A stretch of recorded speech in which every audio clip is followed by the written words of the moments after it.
On a eu 2 Français, 4e, 5e. Primoz Roglic a perdu du temps. On a vu un Isaac Del Toro en grande forme. Bref, on en a des choses à dire sur le plateau des rois de la pédale. Ils sont 2 sur 3 à mes côtés. Le 3e arrive dans quelques instants. Jackie, étape dingue. Va falloir tout m'expliquer parce que moi j'ai pas tout compris à part que Carlos Verona a gagné, ce qui est déjà pas mal. Alors, je vais vous rassurer, je n'ai pas tout compris non plus. Ah, bah ça me rassure. Bon, merci. on avait annoncé ce matin des échappés qui se disputent la victoire. Ça a été le cas dans un scénario un peu inhabituel puisque l'échappé est reparti après la mi-course, mais au moins les coureurs offensifs se sont imposés. Et c'est vrai que derrière, j'ai pas tout compris, l'équipe Ineos. Bon, il y a eu quand même un événement, en effet, Roglic qui perd du temps et les autres favoris qui se sont neutralisés. Mais en tout cas, ce qui est bien, c'est que voilà, on va avoir du spectacle dans la dernière semaine. Merci messieurs Carapace, merci messieurs Bernal. Voilà, il s'est rien passé par rapport aux UAE aujourd'hui, mais ils annonçaient qu'il se passera des choses et qu'ils sont prêts à tout pour essayer de déstabiliser le classement général, changer le classement général. Donc, bon, on n'aura peut-être pas toutes les explications aujourd'hui, mais on s'est régalé. À un moment, on les aura peut-être. On va en reparler bien sûr de tout ce qui s'est passé durant cette étape et du général. Un mot sur la victoire de Carlos Verona. Il a 32 ans. Il va chercher, Philippe, une première victoire sur un grand tour. Certains se bonifient avec l'âge, non? Oui, après, on le disait hier, comment vont-ils, enfin ce matin plutôt, comment vont-ils se remobiliser après l'abandon de Ciccone, qui était leur coureur leader pour le classement général? Ben, la réponse, elle est là. Ils se sont mis à l'attaque, tous. On a vu tous les Lidl Trek à l'attaque dès le début. Et Verona va chercher une magnifique victoire. Je pense qu'ils vont tous appeler Ciccone tout à l'heure. Petit appel vidéo pour partager le verre de champagne, parce que je pense qu'aujourd'hui, même s'il avait quitté le Giro, il faisait encore partie de l'esprit d'équipe. C'est le genre de choses qui remobilise presque une équipe parce qu'on a quand même l'impression que c'est une équipe costaud. Le groupe a l'air de bien vivre. On a l'abandon de Ciccone ce matin. Il y a eu une grosse chute hier et ça gagne aujourd'hui. Jackie, c'est ça aussi, comme on dit, le vélo, c'est un sport d'équipe, quoi. Oui, l'équipe, moi j'ai encore en tête l'image d'hier où tous les coureurs de l'équipe Lidl Trek franchissent la ligne. Très loin du vainqueur, on a Mats Pedersen qui lui aussi était tombé. On a Ciccone qui a quand même voulu franchir la ligne. Et voilà, toute l'équipe Lidl Trek à 15 ou 20 minutes. Et voilà, ils sont au fond du trou. Et dès le lendemain, depuis ce matin, on les a vus à l'attaque. Alors ce qui est sûr, c'est que Carlos Verona, si Ciccone n'avait pas eu de soucis, il n'aurait peut-être pas gagné aujourd'hui. Donc c'est la belle histoire du jour. Mais bravo aux directeurs sportifs qui ont su remobiliser toute l'équipe après la chute de Pedersen et l'abandon de Ciccone. Mérité, victoire méritée, c'était loin d'être gagné, puisque les coureurs qui l'accompagnaient étaient quand même sur le papier plus rapides. Lui, au sprint, ça vaut rien. Il a dit, faut finir tout seul. Il a fini seul. Et un gros numéro en solo. Et la révolte qui a été une nouvelle fois menée par Mats Pedersen, très actif, rappelez-vous, au départ de l'étape. Giulio Ciccone est plus là, c'est pas grave. On a perdu beaucoup de choses hier. On repart à la bagarre. On veut garder ce lion, on veut garder cet esprit d'équipe, coûte que coûte, quoi qu'il en coûte. Oui, on l'avait déjà dit, mais c'est vrai qu'ils se sont remobilisés. C'est vrai que c'est une magnifique victoire. En plus, on a l'impression que Verona, il avait quand même un peu pressenti, parce que sa famille avait fait le déplacement. Donc, ce sont des belles images, des moments rares, de pouvoir vivre ça, cette émotion avec ses proches. Donc, je pense que ça va rester une photo de famille qui sera bien encadrée dans le salon de la famille Verona. Ce qui voudrait dire qu'il savait que Ciccone allait abandonner. Non, mais je pense que... Je pense que ça a été le supplément d'âme aujourd'hui. Ouais.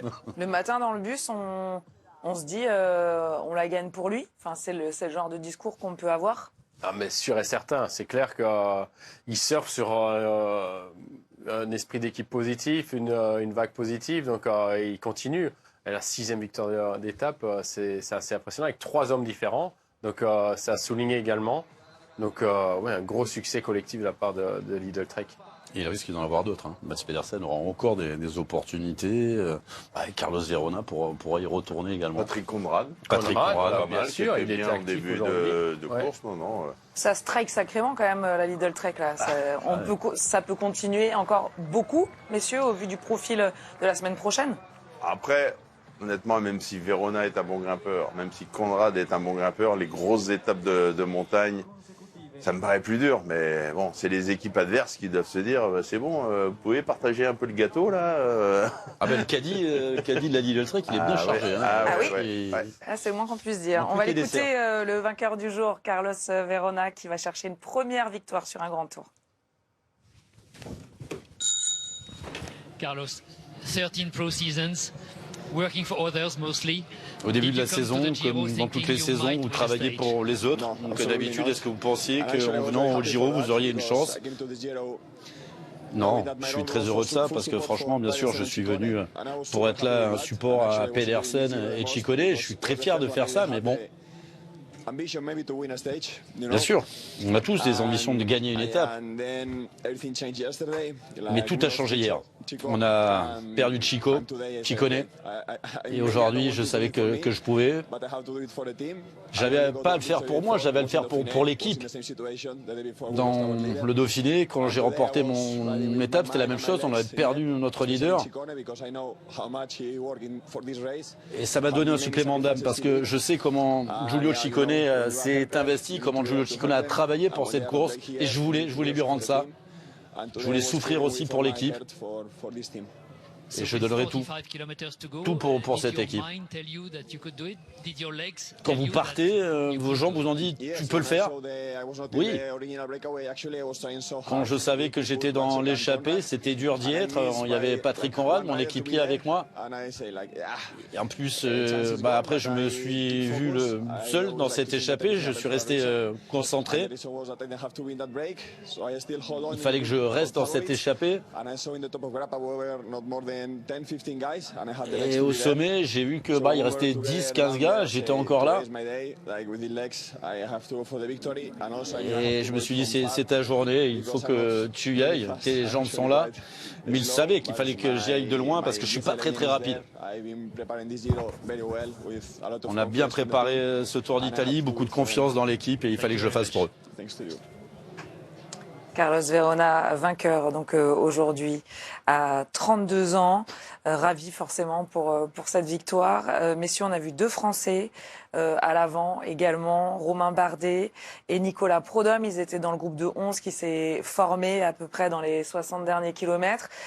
Sur le final, ça donne une 4e place pour Romain Bardet, une 5e pour Nicolas Prudhomme. Réaction tout de suite de Romain Bardet, pas les jambes a priori. Quel pour aller sentiment s'imposer prédomine à l'issue de cette étape? Que je suis mort. Que ça roule de plus en plus vite. S'il y a pas aujourd'hui, c'est une étape normalement comme on voit en 3e semaine pour le bouquet final quand tout le monde met toutes les forces dans la bataille. Et ouais, ça a été encore une journée très dure.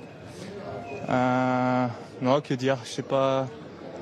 Je suis rentré dans l'échappée au bout de 150 km, donc ça a mis 150 km à sortir aujourd'hui. Et après, je savais que le final, c'était pas.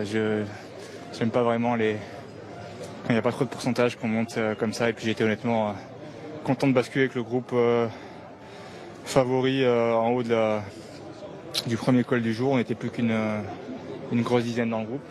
Mais voilà, après en rentrant devant, j'avais plus trop de moelleux, donc j'étais à la radio parce que j'ai écouté aussi de savoir ce que Max faisait pour pouvoir peut-être me laisser décrocher et le ramener à un moment donné s'il avait fallu. Donc voilà, c'était chapeau à Verona parce qu'il était en souffrance avec moi pour basculer avec les favoris et honnêtement, voilà, chapeau parce qu'il fallait avoir un sacré moral pour partir au pied de l'ascension à 16 km tout seul comme ça et c'est largement mérité. Vous étiez devant pour jouer la gagne, mais toujours attentif quand même à ce qui se passait avec Max Poole. Vous y croyez pas vraiment? Honnêtement, j'avais pas les jambes pour gagner aujourd'hui, puis avec le final, ça allait être compliqué. Ouais, j'avais plus trop d'énergie dans le final. Ça fait une semaine où je fais tous les jours à fond. Il n'y a pas un jour où. Donc ouais, faut que je récupère un peu et que je cible mes étapes en 3e semaine. Bonne journée de repos. Fatigué, Romain Bardet, mais ça fait plusieurs jours d'affilée qu'on le voit à l'œuvre. Le Français, là, il dit qu'il n'a pas les jambes. Est-ce qu'il a laissé des plumes aussi dans les 2 jours précédents? Forcément un petit peu.